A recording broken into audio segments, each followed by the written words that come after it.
अस्सलाम वालेकुम and welcome to DNA debate news and analysis.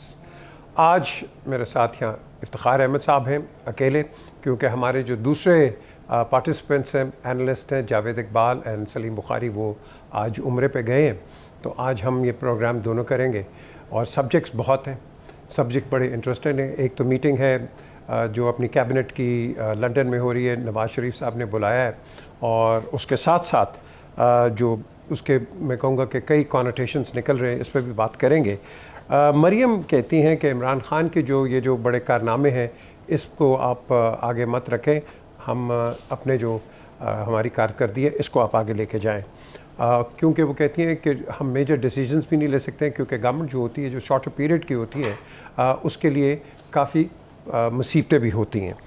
लेकिन बिलावल ने एक बड़ी इंटरेस्टिंग बात की है। उन्होंने कहा है कि नो कॉन्फिडेंस मीटिंग जिस दिन हुई है, उससे एक रात पहले उनको एक पीटीआई के वज़ीर ने बताया कि जी अगर आप इलेक्शंस नहीं करवाएंगे तो मार्शल लॉ लग सकता है।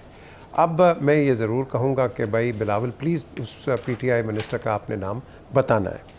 आसिफ ज़रदारी ने भी कल एक बहुत बड़ी प्रेसर की। उस प्रेसर के अंदर एक बात आती है जो कि हमें सबको इंस्ट्रक्शंस है। इंस्ट्रक्शंस क्या है? एक हदायत है, एक एडवाइस दी जाती है इन द नेशनल इंटरेस्ट कि भाई देखो, फ़ौज के ख़िलाफ़ बात ना करो। ये इस पर भी आज ज़रा बात करते हैं। क्यों? मरियम ने कहा है कि आपका चीफ़ ऑफ स्टाफ जो होता है उसको फ्लॉलेस होना चाहिए, ये भी पूछते हैं क्यों। और क्वेश्चन जो उठेगा बाद में, क्या हमारे वज़ीर आज़म इस पर कोई नोटिस लेंगे दोनों तरफ से या नहीं, और फिर हम देखते हैं कि आगे पॉलिटिकल सिचुएशन क्या होती है। बड़ी बातें हैं, लेकिन इफ्तिखार साहब मेरे साथ है। इफ्तिखार साहब, सबसे पहले तो इस पर हम बात करते हैं ना, ये जी लंदन की जो मीटिंग है और इस पर तनकीद है। और अगर मैं आपको ज़रा एक अपडेट करूं, आज एक वीडियो में कहा है कि मेरे पे बड़ी तनकीद होती थी कि जी मैं राब्ता कमेटी बुलाता था, आज इनकी भी आ गई है, तो इन पर क्यों नहीं सी बात हो रही? नहीं, उसका हक है कि जो मर्ज़ी वो कहे। और जहाँ तक लंदन में एक पार्टी के मीटिंग है, ये बेहतर वो जवाब देंगे, बिकॉज गालिबन वो प्रेस कॉन्फ्रेंस करके बताएंगे कि वो वहाँ पे क्यों गए हैं। मुल्क में जो इक़्तिसादी सूरत हाल है वो बहुत ख़राब है, बहुत संगीन है। ये हुकूमत में रहते हैं, नहीं रहते हैं, नए इलेक्शन होते हैं, और नए इलेक्शन में ये अगर इक़्तिदार में नहीं आते, जो भी आता है तो उसके लिए अब मामला इतने आसान नहीं रहेंगे। आज जब हम आपसे बात कर रहे हैं, हमारा इसका डॉलर 190 पर है, 190 रुपये पे चला गया। 192 sir, latest. Thank you very much. आप दौलतमंद आदमी हैं। नहीं, अभी पता चला। दौलतमंद आदमी है तो आपको ज़्यादा अपडेट पता है। 192 पे अगर डॉलर है तो मेरे लिए बाकी इस तमाम सवाल इररेलेवेंट इसलिए हो जाते हैं कि क्या मैं श्रीलंका के मामलात जो वहाँ पे हो रहे हैं उसकी तरफ तो नहीं बढ़ रहा, क्योंकि बाज़ का नतीजे अफराद इररेलेवेंट हो जाते हैं। इवेंट्स जो हैं वो अफराद से आगे चले जाते हैं। और ये जो इवेंट इस वक्त है, अब आपने 192 बताया, तो आपको पता है काफ़ी दिन पहले कहा जा रहा था इमरान के दौर में कि डॉलर विल टच 200। तो हम सोचते थे क्या ये मुमकिन है? तो अगर आज आप कह रहे हो 192, तो it's a very serious matter. और इस 192 का मतलब है कि जो 4 पैसे आपके बैंक में थे, जो 4 पैसे मेरे बैंक में थे, उनकी वैल्यू क्या रहेगी? क्या वैल्यू रहेगी? कुछ भी नहीं। अच्छा, तो क्या श्रीलंका में क्या हुआ? श्रीलंका में उन्होंने मुआहदे किए गैर ममालिक से कुछ चीज़ों को डेवलप करने के लिए, और उसकी गारंटीज़ दी। IMF के साथ मुआहदा किया, उसकी गारंटीज़ दी।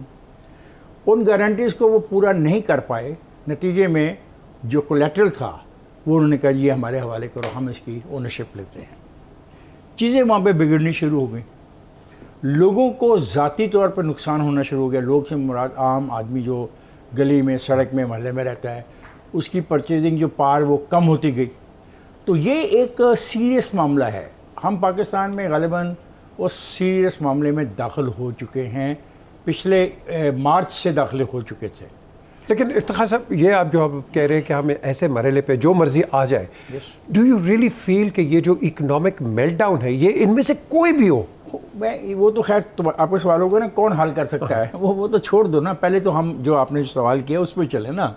आपने कहा ना कि लंदन में वज़ीर-ए-आज़म साहब ने मीटिंग बुलाई है, तो मैंने उसका जवाब दिया है कि वो प्रेस कॉन्फ्रेंस करेंगे और बताएंगे कि वो क्यों इकट्ठे हुए हैं और क्या चाहते हैं।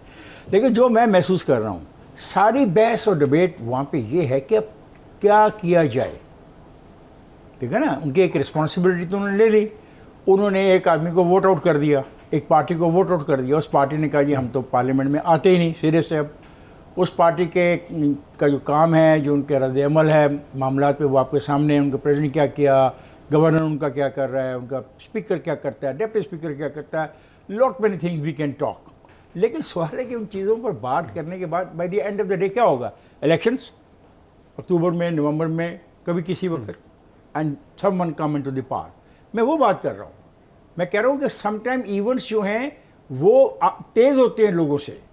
तो क्या आने वाले दिनों में पाकिस्तान की ये सलाहियत है कि हम ये जो मेल्ट डाउन हो रहा है इसको फेस कर लें? क्या हमने मुतबादल एक था हमारे पास IMF के बाद, जो 15 को मीटिंग IMF की और 18 को मीटिंग IMF की, उसके बाद ये कहा गया, सऊदी अरब ने कहा गया, कतर ने कहा कि ठीक है IMF और चाइना ने, कि जब IMF के साथ आपका माहिदा आगे जाएगा, जब हम समझेंगे कि उन्होंने जो शराइत रखी थी आपने वो पूरी कर दी, तो हम आपकी मदद करेंगे। अब शराइत तो पीछे आपको भी पता है कि जिन्होंने रखी थी इमरान साहब के दौर में रखी गई, उस पर, और बल्कि इमरान के दौर में भी उन्होंने वार्निंग दी।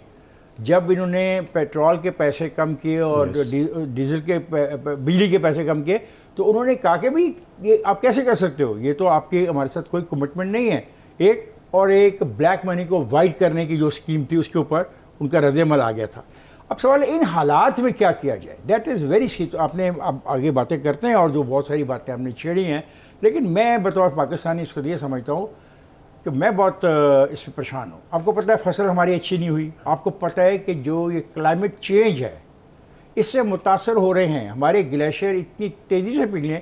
एक नॉर्मल टाइम होता है पानी का आने का, हम उसको स्टोर भी करते हैं, पानी इस्तेमाल भी करते हैं, वो पानी आ रहा है और बहता है वो समुंदर में जा रहा है, ये भी एक प्रॉब्लम आ रहा है। आपको पिछले दिनों मैंने बताया कि हमारी गंदम जो है मार्च में टेम्परेचर राइज़ करने से शिवर कर गई, उसका वज़न कम हो गया, 9 मन 10 मन फी एकड़ कम पैदावार हुई। वो भी हमारा मसला है। आप समझते हैं कि नहीं है हमारा मसला है? क्योंकि आज अप्रैल मई में हमारी गंदम कम है, तो अगले साल तक जब तक गंदम होगी नहीं तो हम कहाँ से ख़रीदेंगे? यूक्रेन की वॉर अभी ख़त्म नहीं हुई है। That is the only place जहाँ से हम गंदम लेते रहते हैं और लेने की ख्वाहिश रखते हैं, वहाँ से भी नहीं है। तो एक और मसला आएगा कि शहरों के अंदर जब गंदम की प्राइसेस की वजह से आटे की कीमत बढ़ेगी, जो बढ़ रही है, आटा गालिबन 90 और 100 के दरमियान पर किलो चला गया, ये हम पंजाब की बात कर रहे हैं। जब ये होगा तो लोगों में बददिली और पैदा होगी। लोग ये नहीं जानते कि इसकी वजूहात क्या है, लोग ये जानते हैं कि भाई इक़्तिदार में ए है, ए से पूछेंगे भाई ये क्या हमारे साथ हुआ, आगे चलें। हम लोग जो काश्तकार हैं, हमें एक और बहुत संगीन सूरत-ए-हाल का सामना करना पड़ रहा है। हमारे जो आमों के बागात हैं, टेम्परेचर राइज होने की वजह से उनकी जो ग्रोथ है आमों की, वो बहुत बुरी तरह मुतासर हो रही है। अच्छा, ये जो अब आपने एक बात का एक जिक्र किया आपने ग्लेशियर्स का, और फिर आपने जिक्र किया है कि ये सारा समुंदर में जा रहा है, तो आप डैम क्यों नहीं बनाते हैं? देखो, ये आपकी बात बहुत अच्छी है। देखो, आप पढ़े लिखे आदमी हो, आप पढ़ लिखी बात करोगे, ये तो मैं करता हूँ आपसे। ये डैम इतने आसानी से ना बनते हैं, ना एक दिन का ये फ़लसफ़ा है। सबसे बड़ा डैम जो हम बना सकते थे वो कालाबाग डैम बनाया जा सकता था। उसमें बदकिस्मती हुई कि माजी में, बहुत माजी में, ये मैं 50s की बात कर रहा हूँ, हर प्रोजेक्ट की एक निशानदेही की जाती है, निशान लगाए जाते हैं, निशान लगाए जाते हैं। उन्होंने जो उसके निशान लगाए वो एक स्पेकुलेटिव थे कि पानी यहाँ पे डैम बनेगा तो पानी जो है इन इलाकों में इतना ऊंचा हो जाएगा। ऑलराइट, ये लगता है हम आपने अब आपको समझ आ रही होगी जो लोग हमारा और आपका प्रोग्राम देख रहे हैं कि सड़कों पर गुजरते हुए उनको लाल का निशान नजर आता है, एक लाल तीर नजर आता है, उसका मतलब होता है कि सड़क यहाँ से ऊंची करनी है। हालांकि नहीं था, हालांकि वो जो निशान लगाए गए थे वो नहीं था, लेकिन पॉलिटिकली उसको एक्सप्लॉइट किया गया। एक चांस था, वो था ज़िया के दौर में कि वो बन सकता था, अगर ज़िया का वो गवर्नर जो था फजल हक, वो उसको सपोर्ट कर देता तो फिर मसला तय हो सकता था, लेकिन बदकिस्मती से वो मसला तय नहीं हुआ। अब ये पानी कहाँ जाएगा? इस पानी को रुकावट देने के लिए, रोकने के लिए हमारे पास कोई और है नहीं। भाषा डैम की जिसकी बात कर रहे हैं और दासू की बात कर रहे हैं, ये तो अनदर 7-8 साल की बात है ये। अच्छा, और फिर क्यों हम कालाबाग की सपोर्ट करते थे कि दो साइड पर कालाबाग की जो चट्टानें हैं वो इतनी सॉलिड हैं कि आप उनमें और ज़्यादा पैसा खर्च किए बगैर उनको इस्तेमाल कर सकते थे। पानी आया, पानी को रोका और पानी को, और सिल्टिंग कोई नहीं है, और सिल्टिंग कोई नहीं है, सिल्टिंग कम हो जाती है। सिल्टिंग तो सर डेफिनेटली होती है, इतनी नहीं। अच्छा, इसमें एक और प्रॉब्लम पीछे आ गया which I would like to share with you, मुझे मौका मिल गया बात करने का। अब उसमें पानी कम हो रहा है क्योंकि उसका काबल वालों ने उस पर डैम नहीं बनाया था। अब उन्होंने डैम बना लिया है, उसमें भी वो पानी रोक रहे हैं, तो पानी का ये इशू भी तो आएगा। अल्टीमेटली क्या होगा, अगर क्लाइमेट चेंज हो रही है, महंगाई बढ़ रही है, फसलें अच्छी नहीं हो रही, तो गुर्बत बढ़ेगी। जब गुर्बत बढ़ेगी तो फिर डाका बढ़ेगा, तो चोलिस्तान देख लेना, चोलिस्तान, वो अल्लाह माफ़ करे। नॉट ओनली वेरी सैड, मैं तो तस्वीर देख के बहुत परेशान हुआ हूँ। ये चोलिस्तान में क्या हुआ, तो फिर थर में भी ये हो रहा होगा। अगर चोलिस्तान में ये है तो थर में भी फिर यही होगा ना। तो ये सारा, ये जो चीज़ें आप कहते हो ना कि मरियम ने ये कह दिया और इमरान का मौक़िफ़, ये बातें अपनी जगह बड़ी खूबसूरत लगती हैं कि हम इन पर डिबेट करें, बात करें, लोग सुनते भी बड़े मज़े से है ना, क्योंकि इसमें चस्का है, दे एंजॉय इट। लेकिन क्वेश्चन जो है, जो मैं इस वक्त आपसे डिस्कस कर रहा हूँ, ये बहुत ज़रूरी है। हमारी इंडस्ट्रियल बेस बड़ी नहीं है। हमारी इंडस्ट्रियल बेस के अंदर cotton is very important, and cotton का ये सोइंग का टाइम जा रहा है। Cotton need proper water, cotton need temperature. हर चीज़ की मेच्योरिटी के लिए टेम्परेचर बहुत इंपॉर्टेंट है। अगर टेम्परेचर एकदम बढ़ जाता है तो उसकी मेच्योरिटी ख़राब होती है, फसलों की भी ख़राब होती है, इंसानों की तो हो रही है। वी आर फेसिंग 44, 45, और ये एक हम देख रहे हैं कि पूरी की पूरी एक वेव आ रही है। तो असल में इन पे भी कभी बात कर लिया करें पीएम मीर साहब। मैं तो कहता हूं, पढ़ लिखे आदमी, तो this is very important, because if you don't have the water, if you don't have the good crop, if you don't have electricity, electricity क्यों नहीं होगी, चीज़ें महंगी हो जाएंगी। इलेक्ट्रिसिटी के लिए आपको जो मटेरियल चाहिए, गैस खरीदनी है आपने, या आपने ऑयल ही ख़रीदना फ़र्ज़ करें, और इंटरनेशनल मार्केट इतनी ज़्यादा हो जाती हैं, और आपका डॉलर 192 का हो जाता है जैसे आपने बताया, तो प्रॉब्लम ज़्यादा हो रही हैं। तो लोग बड़े खुश हैं कि जी ये मारे जाएंगे। भाई ये तो मारे जाएंगे, चले मान लेता हूँ। तो जो आने वाला कल होगा, क्या इनमें से कोई चीज़ बेहतर होगी? हाँ, एक चीज़ बेहतर ये करके जा सकते हैं, वो जो मैंने आपसे की, कि अगर IMF के साथ इनका जो 15 मई का और 18 मई का जो है मीटिंग, अगर वो कामयाब हो जाती है, तो ये हो सकता है कि हमें कुछ पैसे मिल जाएँ, ताकि थोड़ा सा बात आगे जाए। लेकिन उसके अंदर एक और जो चीज़ आती है कि प्रोवाइज़ो कि आप सब्सिडीज़ ना दें, सब्सिडीज़ ना दें। जो आप बात कर रहे हैं, लोग मर जाएंगे, इनके पास पैसे कोई नहीं है, ये कहाँ कैसे ट्रैवल करेंगे, कहाँ आगे जाएंगे। पेट्रोल की कीमत ना बढ़ाई तो आपका अवामिया शोर करेगी। आई थिंक इसमें काफ़ी चीज़ें। लेकिन एक और जो चीज़ जो हमने पहले डिस्कस की है कि मैं फ़ील करता हूँ कि नवाज़ शरीफ साहब इस वक्त शायद स्पेकुलेटिव, शायद ये कहें कि I think we don't need to be in the government, जल्दी इलेक्शंस करा दें। बिकॉज इस वक्त आप एग्री शायद ना करें या करें कि सारा मुद्दा जो है, जो भी है, वो PMLN पे पड़ेगा, क्योंकि वो की पोजीशंस पे हैं। और लोग कहेंगे देखो जी ये तो महंगाई की बात करके आए थे, ये करके आए थे। जैसे आपने कहा, हकीकत तो कोई और है। इस पर भी जरा बात करते हैं, और प्रेसिडेंट ज़रदारी ने जो बात कही है, इस पर बात करेंगे इस ब्रेक के बाद।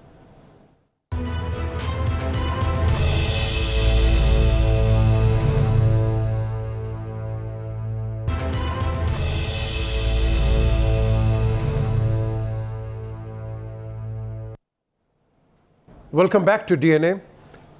हमने हमेशा, इफ्तिखार साहब ने, Saleem Bukhari, Javed Iqbal, myself and everybody, हमने हमेशा एक स्टांस मेंटेन किया है कि आर्म फोर्सेस के ख़िलाफ़ कोई आपने बात नहीं करनी है, and don't be speculative either, और जुडिशरी के साथ भी। लेकिन ये जो एक प्रेसिडेंट ज़रदारी की तरफ से एक स्टेटमेंट आई, मैं तो ये समझता हूँ या तो ये इस रिपोर्टर का एक बड़ा अहमकाना सवाल था, क्योंकि जवाब तो मिल गया, लेकिन क्या वाज इट नेसेसरी? और फिर मरियम कहती हैं कि जो चीफ़ होता है वो फ्लॉलेस होना चाहिए। आर्मी के अंदर all generals are equal, different generals जब होते हैं वो सब होते हैं, और जो एक 4 स्टार बनता है वो आर्मी क्या प्राइम मिनिस्टर की चॉइस होती है, प्रोगेटिव होता है उसका, वो उसको डिसाइड करता है, जो कि हमने पहले भी देखा है। लेकिन ये जो बिलावल ने अभी बात की है, मैं पहले इफ्तिखार साहब से इस पर ज़रूर ये पूछूंगा कि आज जो असेंबली में बात हुई है कि उनको prior to 1 day no confidence motion से कहा गया कि मार्शल लॉ लग जाएगा या आप इलेक्शंस कराएं, तो how dangerous is this Iftikhar sahab? It's very dangerous, it's very dangerous.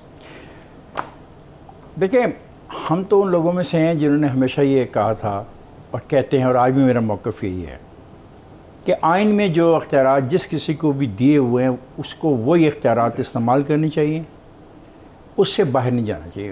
मैंने सुप्रीम कोर्ट ऑफ पाकिस्तान को जो अख्तियार दिया गया है, सुप्रीम कोर्ट ऑफ पाकिस्तान उन अख्तियारात को उसके ताबे इस्तेमाल करे। प्राइम मिनिस्टर को जो इख्तियारात दी गए हैं वो उसके ताबे इस्तेमाल करे। Same is for the other and same is for the army. ये तो बात अब इतनी किताबें लिखी गई हैं, इतना लिटरेचर इसका दुनिया में है, ये बात तो साबित हो रही है कि हमारी फ़ौज जो थी ये रूस के मामले में फ्रीक बन गई।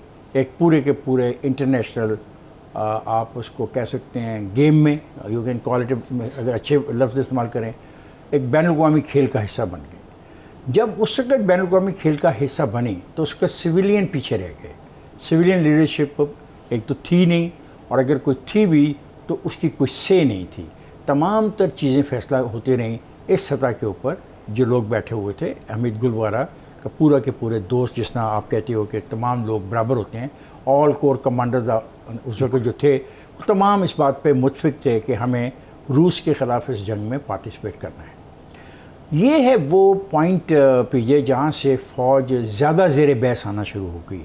उनका रवैया, उनका कंडक्ट ज़्यादा ज़ेर बहस आया। पहले भी ज़ेर बहस आता था लेकिन उसमें बड़े इफ़ एंड बट्स होते थे और काफ़ी मुताद रवैया पाकिस्तान के लोग और दानश्वर और सहाफ़ी करते थे कि नहीं, ये अफ़वाज पाकिस्तान के अंदरूनी मामलात में और इनके इस कारकर्दगी पर और हमें कम से कम तबसरा करना चाहिए। लेकिन जब ये वॉर उस वॉर में गए तो उस वॉर में बहुत पैसा आया। उस पैसे को इस्तेमाल किया गया पाकिस्तान के ज़रिए फॉर दी अफ़गान मुजाहिदीन। जब पैसा आ जाता है, आपके पास पावर आ जाती है, तो फिर सवालात उठने शुरू हो जाते हैं। ज़रूरी नहीं कि वो सारे सवालात दुरुस्त हों, ज़रूरी नहीं कि वो सारे सवालात दयानत पर मबनी हों। मैं इसे इत्तफ़ाक़ करता हूँ, गॉसिप भी बहुत होती है, लेकिन ये डिबेट शुरू हो गई। इस डिबेट के बाद आप ये देखें कि हम कहाँ खड़े हैं। वहाँ पर फ़ौज का मामला आया, फिर दोबारा फ़ौज का मामला आया जब आपने 1999 का कू किया। वहाँ पे अब किताबों में लिखा गया, अब जो लिखा जा रहा है, और ख़ुद रिटायर्ड आर्मी जर्नल भी लिख रहे हैं कि ये दो अफराद के दरमियान एक टसल थी और दोनों का तल्लुक़ उसी अदारे से था। एक दूसरे को रिप्लेस करना चाह रहा था तो उसको मौका नहीं मिला, एक ने आके कू कर दिया। फिर आप आगे आए इफ्तिखार चौधरी की तरफ, वहाँ भी ये मामला जो है अब तो लिखा जा रहा है कि इफ्तिखार चौधरी को का कोई जो मीटिंग थी with the president Pakistan and the chief था उसके आर्मी का, जो आर्मी हाउस में हुई, जिसमें चीफ ने इफ्तिखार चौधरी साहब से गिला किया कि आपके बारे में पेशावर से हमें इस किस्म की इत्तलात आ रही हैं। आपने इफ्तिखार चौधरी का जिक्र किया, मुझे याद है कि आज ही का दिन था जब 12 मई को इफ्तिखार चौधरी वेंट टू कराची। फिर कितने लोग मरे, कितने लोग, माय गॉड, वो बाहर नहीं निकल पाया। तो मैं बात कर रहा था उस वक्त, फिर जब इफ्तिखार चौधरी वाला इशू आता है तो फिर भी हमें ये पता लगता है, और आज हम किताबों में पढ़ते हैं कि टू जर्नल्स का इंटरेस्ट जो क्लैश कर गया और एक जनरल ने दूसरे जनरल को, लफ्ज़ मुझे नहीं मुनासिब लग रहा है मैं क्या लफ्ज़ इस्तेमाल करूँ, का किया। तो ये बातें हुई हैं और इसी की बिना पर अगर ये बात इसने की है इसने बिलावल ने, तो मैं समझता हूँ कि it's a serious matter, very serious matter. देखें, अगर एक तरफ हम कॉन्स्टिट्यूशन फैसला करना जा रहे हैं, वोट ऑफ नो कॉन्फिडेंस आ रहा है और कोई शख्स ये थ्रेट कर रहा है कि मार्शल लॉ लग जाएगा, तो साफ ज़ाहिर है वो सिविलियन तो नहीं हो सकता। अच्छा, कहते पीटीआई का मिनिस्टर है, सुन, वो सिविलियन तो नहीं, पीटीआई के मिनिस्टर ने तो सुनी, पीटीआई के मैसेज दिया तो बात तो मैसेज कन्वे किया होगा ना, खुद तो कुछ भी नहीं होगा। लेकिन इम्पॉर्टेंट पीजे बात ये जो है कि अगर एक अमल हो रहा है पॉलिटिकल, आप उसे एग्री करें ना करें, ये लंबी बहस है, किताबों में लिखी जाएगी, तकरीरें होंगी और अदालतों में मामला जा रहे हैं, तो किसी एमएनए का तल्लुक़ पीटीआई से हो और वो आके ये मैसेज दे कि अगर ये वोट ऑफ नो कॉन्फिडेंस है तो मुल्क में मार्शल लॉ लग जाएगा, फिर ये सवाल मेरा बनता है, मेरा हक बनता है as a citizen of Pakistan कि ये जो बिलावल ने कहा है, it needs to be inquire, clarified, not clarified, inquired. I am using the word inquired, not clarification from Bilawal Bhutto. When I say inquire, जब मैं इंक्वायरी की बात करता हूँ तो अगर नहीं उसने कहा दुरुस्त तो ही विल क्लैरिफाई इट, और अगर उसने दुरुस्त कहा है देन ही विल टेल कि who was that person from the PTI जिसने कॉन्स्टिट्यूशनल प्रोसेस को जो शुरू हो चुका था उसको रोकने के लिए, सबतोश करने के लिए ये धमकी दी कि अगर ये प्रोसेस मुकम्मल होता है तो उस मुल्क में मार्शल लॉ आ जाएगा। तो ये मजाक तो इन लोगों ने, ऐसे जिन लोगों ने मजाक बनाया उनको पकड़ना चाहिए। और पीछे अब देखें क्या हो रहा है सोशल मीडिया पे, जिस तरीके से अफवाज पाकिस्तान के बारे में और अफवाज पाकिस्तान के सरबराह के बारे में जो गुफ्तगू हो रही है, ये सोची भी नहीं जा सकती है। और हकीकत ये है कि ऐसी गुफ्तगू किसी और सूबे के लोग कर रहे हों तो आपको पता है कि उनके साथ कैसा सलूक माजी में होता रहा है और करते रहे हैं।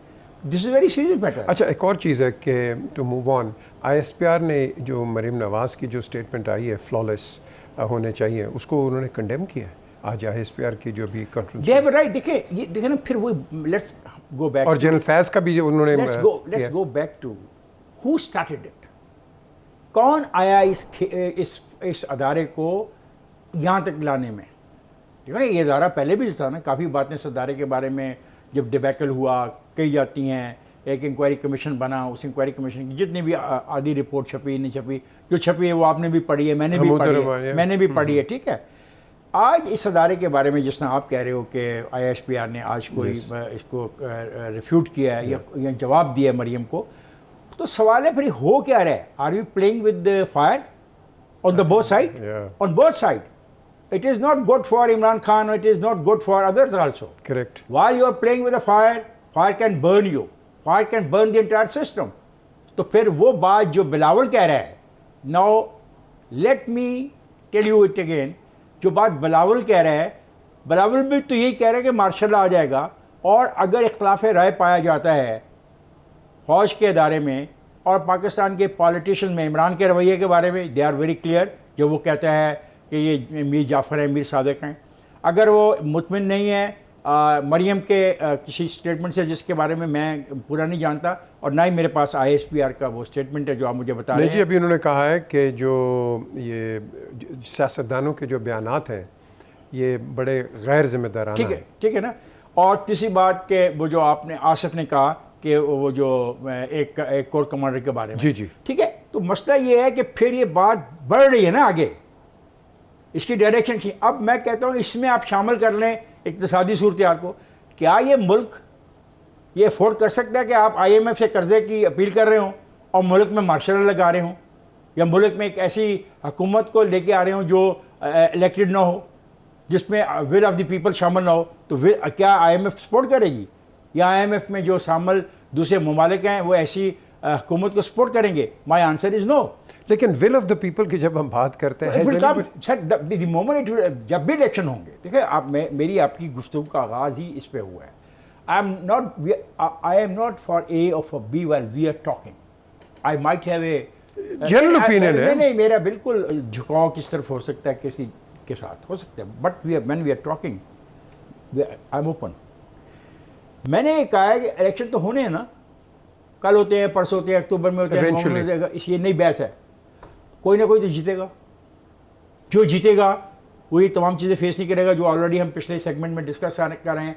अब उसमें ये चीज़ भी ऐड कर लें कि अगर आप फौज पाकिस्तान को they are in disagreement with the present political leadership that includes Imran and Asif, what will be the future? बिल्कुल सही है। एक ब्रेक की तरफ चलते हैं, और ये जो इस सेगमेंट में हमने बातें की हैं, crux of the conversation is no matter who comes into power, क्या वे विल बी और वी विल बी और कैन वी, ये जो इकोनॉमिक मेल्टडाउन है इसको हम इसका यू टर्न कर सकते हैं या नहीं कर सकते हैं? प्रोमिसेस सब करते हैं, लेकिन क्या हम कर लेंगे इवन आफ्टर द इलेक्शंस? हमने तो आगे देखना है ना, ये नहीं कि 6 महीने 8 महीने 10 महीने।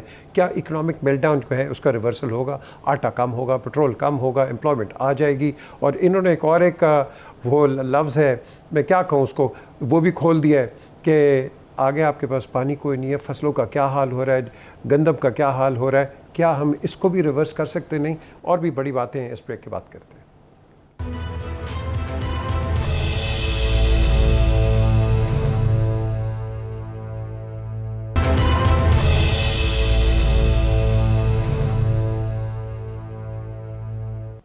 Welcome back to DNA। बड़ी इंटरेस्टिंग और संजीदगी से आज ये जो हम बात कर रहे हैं, और पर्टिकुलरली ब्रेक से पहले हमने टच किया बिलावल को। इफ्तिखार साहब, ये बिलावल की ये काफ़ी मैं समझता हूँ कि सेंसिटिव एंड जो उन्होंने इंक्वायरी मांगी है to move forward, don't you think this should be clarified? This is the required no. जो हम बात कर रहे थे माजी की, एक अदारा है, पॉलिटिशियन भी अदारा है, इन दोनों के दरमियान मिसट्रस्ट नहीं होना चाहिए। बिल्कुल। हाँ, कोई भी हो, मेड भी इमरान खान, मेड भी नवाज शरीफ, मेड Anyone. भी आसफ जरदारी। Yeah. ना बिलावल ने जो बात की है, दिस इज़ वेरी इंपॉर्टेंट। उसने कहा this house must form A high level parliamentary commission और committee to investigate what? The events leading up to April 3, and then he said, comma, April 3 of the night of April 9 and 10, and the events that have taken place to date after the no confidence motion was successful, Bilawal said on the floor of the National Assembly. अब the question is this, जैसा कि आपने मुझे ISPR का एक बयान बताया है, काश मेरे सामने वो पूरा होता तो मैं इसको ज़्यादा बेहतर तौर पे समझ सकता। अगर ISPR ने कहा है कि किसी सियासतदान को किसी कोर कमांडर के बारे में इस किस्म की गुफ्तगू नहीं करनी चाहिए और वो अपने कोर कमांडर की मदद के लिए खुल के सामने आए, Yes. उनको आना चाहिए, तो ये उनके अदारे का फ़र्ज़ है। तो ये जो पॉलिटिशियन एक बात कह रहा है, तो इसको भी तो इग्नोर नहीं करना चाहिए ना। हमने हमेशा सियासतदानों की बातों को इग्नोर किया, जिसके नताइज अच्छे नहीं निकले माजी में। जो ये है, इट शुड बी डन, पता लगे क्या हुआ, और फिर अब उसका जो पिछले पार्ट में आपने मुझे बताया था, कोई MNA है, उसको भी इंक्वायरी किया जाए। This is a serious matter. और क्लैरिटी, लोगों को clarity yes, let's go to the next point. बिल्कुल। अब बात आगे आती है इलेक्शंस पे, ज़रा थोड़ा सा टच करना है। ख्वाजा आसिफ ने एक इंडिकेटर दिया है, मैं सबको इकट्ठा कर देता हूँ। ख्वाजा आसिफ का इंडिकेटर, उन लोगों का ये कहना, कोई कहता है कब होंगे, कोई कहता है कब होंगे, ये बात कर रहे हैं। Yes. ओके सर, इलेक्शन होने चाहिए। दो चीज़ें उन्होंने करनी थी जिसके लिए सारा रुकावट है। एक, इलेक्शन जो रूल्स हैं उनमें रिफॉर्म्स करने हैं। दूसरी बात है नैब का क्या करना है, क्योंकि नैब होनी भी चाहिए और नहीं भी होनी चाहिए। बस मैं हैरान हूँ, पिछले कुछ दिनों से मेरा इंटरेक्शन हो रहा है कुछ ऐसे मामलात में जो महकमों के, सरकारी महकमों की इनसाइड स्टोरीज़ हैं, मैं देख रहा हूँ। तो मैं सोचता हूँ कि इस सबको रोकने के लिए क्या कुछ तो अदारे होने चाहिए ना। एक आदमी जो 4 साल के अंदर करोड़ों में खेलना शुरू कर देता है, तो there should be someone to ask him कि भाई ये पैसा तुम्हारे पास कहाँ से आया। लेकिन दूसरी तरफ जो नैब का रवैया कुछ सियासतदानों के साथ रहा, मतलब उसकी वजह से मैन लाइक आज चीमा को ये फैसला करना पड़ा कि वो अपनी जॉब ही छोड़ देगा। एक इंतहाई प्रॉमिसिंग सिविल सर्वेंट, वो कह रहा है कि मैं अपनी जॉब ही छोड़ दूंगा। इसको कैसे रीड करेंगे? ख्वाजा आसिफ जो कहते हैं मुमकिन है आर्मी चीफ की तैनाती से कबल ही इंतखाबात करवा दिए जाएं। देखिए, मैं इस डिबेट में अपने आप को बाहर रखना चाहता हूँ, क्योंकि अगर ये मैं डिबेट में शामिल होता हूँ तो फिर मुझे इस डिबेट को फिर पूरा पेश करना पड़ेगा कि जो इमरान खान कहता है कि साजिश जुलाई में शुरू हो गई थी लास्ट ईयर, तो इमरान ने ये फिक्रा क्यों इस्तेमाल किया कि जुलाई में साजिश शुरू हो गई थी? तो फिर हमें जुलाई में जाना पड़ेगा, फिर देखना पड़ेगा जुलाई में कौन से इवेंट्स हो रहे थे जिससे इसको शक पड़ गया। और आज बिलावल पूछ रहा है, और आज बिलावल पूछा, तो सो मेरा ख्याल है कि एज आई से, और मैं समझता हूँ कि कुछ ऐसी चीज़ें हैं जो कौमी मुफाद में नहीं होती, तावक्ते कि हमारे पास मुकम्मल इन्फॉर्मेशन ना हो, तावक्ते हमारे पास पूरी बात का इल्म ना हो, उनको ऐसे सरसरी तौर पे बहस करके अपनी राय दे देना मैं समझता हूँ मुनासिब नहीं है। अच्छा, अब ये एक आप कह लें कि बड़ा सेंसिटिव क्वेश्चन है। मरियम की एक बात आ गई, उस पर ISPR ने या जो ठीक होगी बात। प्राइम मिनिस्टर, आपको और मुझे यहाँ कहा जाता है हमने फ़ौज के ख़िलाफ़ बात नहीं करनी। आपने आवाम को भी कहा, सोशल मीडिया को। Will the prime minister take action और take some sort of observation on President Zardari and Mariam's words? I think अगर वो कन्विंस है और अब ISPR उसको कन्विंस करे कि ये जो कुछ भी कहा गया इससे उनको दुख हुआ है, और दुख की डेप्थ भी बताएं। ठीक है ना, एक तो है ना कि एक सरसरी सी मेरी आपकी सरसरी सी बहस हो जाए, झगड़ा हो जाता है और हम चले जाते हैं, लेकिन next day we are same friends, we are talking to each other.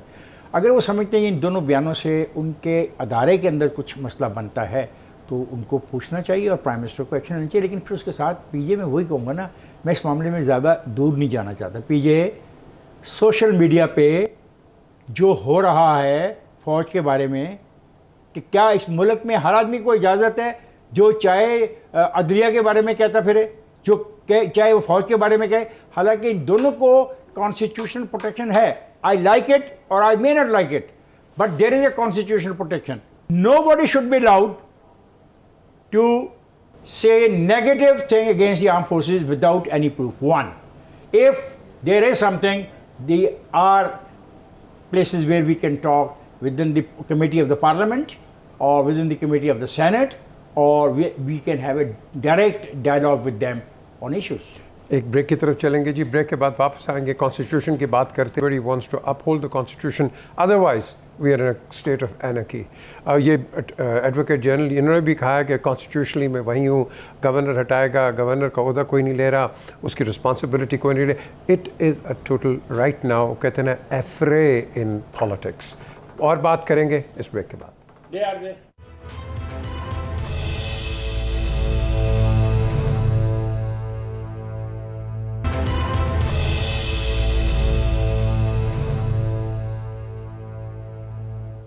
Welcome back to DNA. एक इशू है जिसमें मैं थोड़े से कुछ कह दूं, फिर इफ्तिखार साहब बात करते हैं उस पर. एक क्राइम या एक इंसिडेंट होता है पाकिस्तान की सॉइल से बाहर और एफआईआर कट जाती है पाकिस्तान में. How is that possible? It is not possible at all. हाँ, स्टेट इंटरेस्ट या कोई सिक्योरिटी कंसर्न हो या स्टेट सीक्रेट हो, आप उसको बिल्कुल, जिसको हम बार बार यहाँ चीखते रहते हैं, आर्टिकल 6. लेकिन एक इंसिडेंट हुआ है, बिल्कुल नहीं होना चाहिए था, और पर्टिकुलरली एट अ प्लेस जो कि बड़ी मुकद्दस है as far as Islam is concerned. तो अगर हम वहाँ जाके इस तरह की कोई चीज़ें करें तो मैं समझता हूँ कि बिल्कुल गैर मुनासिब है. लेकिन पाकिस्तान में उसकी एफआईआर कट जाए तो इसका एक और मजाक बन जाता है. तो मैं इफ्तिखार साहब आप मैं समझ गया हूँ आप क्या कहना चाह रहे हैं. जो आज इस्लामाबाद हाई कोर्ट ने कहा है कि जो मस्जिद नबी का केस है, इस्लामाबाद हाई कोर्ट ने पुलिस को कहा कि एफआईआर दर्ज न करें इन लोगों के ख़िलाफ़ जिनके ख़िलाफ़ दरख्वास्त आई है. और रीज़न उन्होंने ये दिया है कि मज़हब को सियासत में नहीं घसीटना चाहिए और मज़हब को टूल के तौर पर नहीं इस्तेमाल करना चाहिए.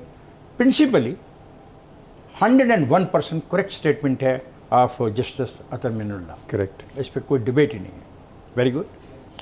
लेकिन सर सवाल ये पैदा होता है कि जो रवायत हम पैदा कर रहे हैं, जो नूर आलम के साथ हमने शुरू की, जब वो एक दिन कॉफ़ी पी रहा था इस्लामाबाद के एक होटल में बैठ के, और कुछ लोगों ने गुजरते हुए उसकी फ़ोटो भी वो बनाई, मूवी भी बनाई, और उसको धमकी गालियाँ दे के चले गए. नी आफ्टर फ्यू डेज़ यू सा के कफ्तारी के ऊपर जो वहाँ पे जंग जदल हुआ, देन आप ही ने मुझे बताया, गालिबन किसी ने बताया कि एक आदमी ने दूसरे आदमी को मैच इसलिए कत्ल कर दिया कि उनके दरमियान इख्तिलाफ राय पैदा हो. ओके, तो सवाल ये पैदा होता है कि ये असूली तौर पे तो बिल्कुल दुरुस्त है, लेकिन सवाल है आप पर आवाज़ें अगर कसे जाएँ, चलें मैं मानता हूँ कि आवाज़ें जो कसे गए वो पाकिस्तान की जोग्राफियाई हदूद से बाहर कसे गए, आई एग्री.